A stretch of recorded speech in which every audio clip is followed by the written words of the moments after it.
দলে গোষ্ঠীকন্দল নিয়ে ফের কড়া বার্তা দিলেন মুখ্যমন্ত্রী মমতা বন্দ্যোপাধ্যায়। গত কয়েকদিন ধরেই ব্যারাকপুরের সাংসদ অর্জুন সিং এবং জগদ্দলের বিধায়ক সোমনাথ শ্যামের মধ্যে উত্তপ্ত বাক্য বিনিময়ের বিষয়টা নজর এড়ায়নি কারণ। একে অপরকে আক্রমণ করেই চলেছেন তারা। সেই অর্জুন ও সোমনাথকে এদিন দেখা গেল দেগঙ্গার মুখ্যমন্ত্রীর সভায়। তাদের উপস্থিতিতেই মুখ্যমন্ত্রী কি বার্তা দিলেন শুনে নিন। আমি উত্তর 24 পরগনার সকল তৃণমূল কংগ্রেস কর্মীকে, পুরনো হোক নতুন হোক, সকলকে অভিনন্দন জানাই। আর সবাইকে আবেদন করব, যদি কেউ এখনো দুঃখ করে ঘরে বসে থাকেন লোকাল ঝগড়ার জন্য, তাকে ডেকে নিয়ে আসুন।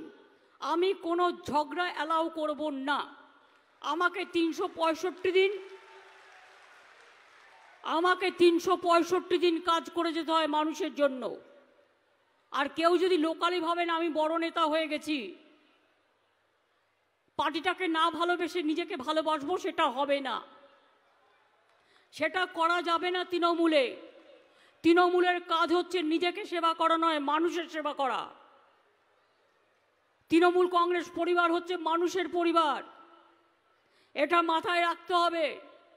আমি বড় তাই আর একজনকে পাত্তা দিলাম না, এটা সংগঠনের কাজ নয়।